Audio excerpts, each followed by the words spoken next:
Con su permiso, diputado presidente. Diputado Manuel Alberto Cantú Gutiérrez, presidente de la Diputación Permanente de esta legislatura.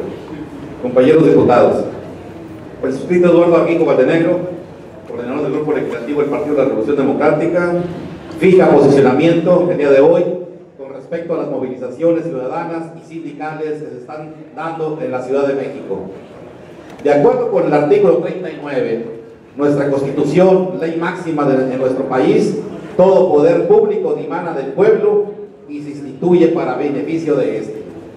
Bajo este sencillo enunciado, tan lleno de lógica, es que los legisladores de 1917 pensaron proteger el derecho de todos los ciudadanos para tomar parte en las decisiones que definen el destino de nuestra nación.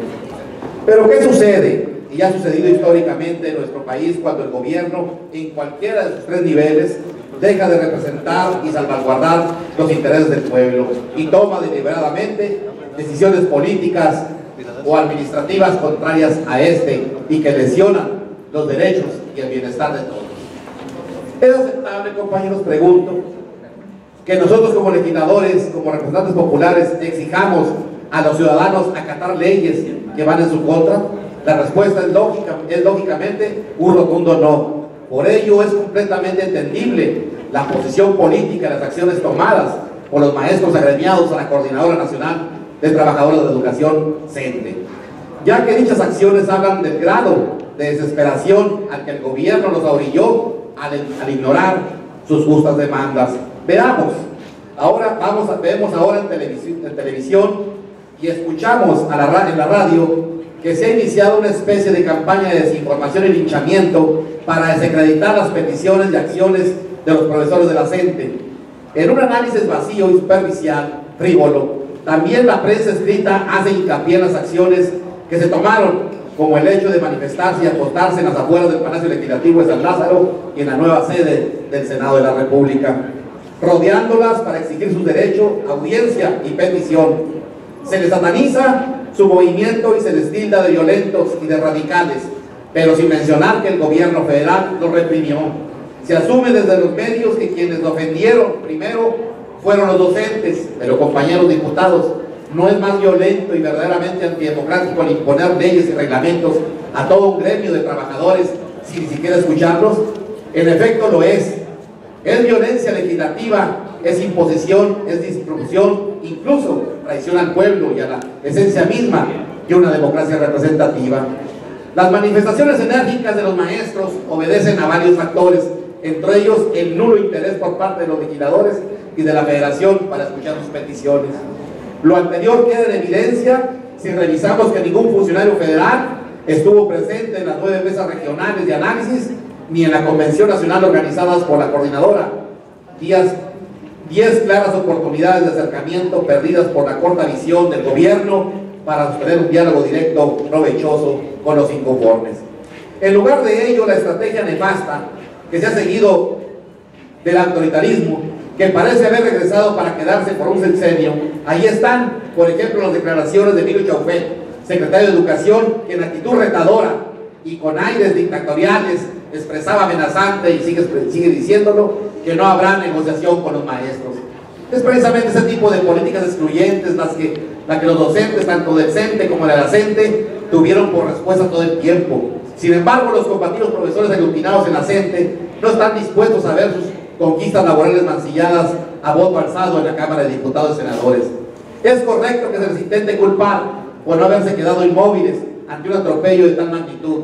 Para la Federación, los ciudadanos deben acatar sin protestar cuanta reforma o ley se les trata de imponer, aun y cuando las mismas vayan en contra de sus legítimos intereses.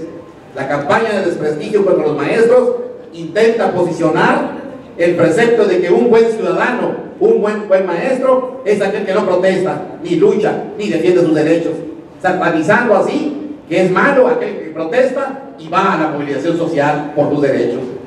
Se han escuchado incluso injustas críticas desde el seno del CENTE, el otro gran sindicato del gremio, pero hay que recordar que gracias a las acciones de la CENTE se han detenido hasta ahorita indefinidamente la aprobación a la ley del servicio profesional docente, que es la que va a agraviar prácticamente a los maestros. Y se tendieron puentes ya por parte del Congreso de la Unión para escuchar a los profesores y tratar de llevar a buen término este impasse.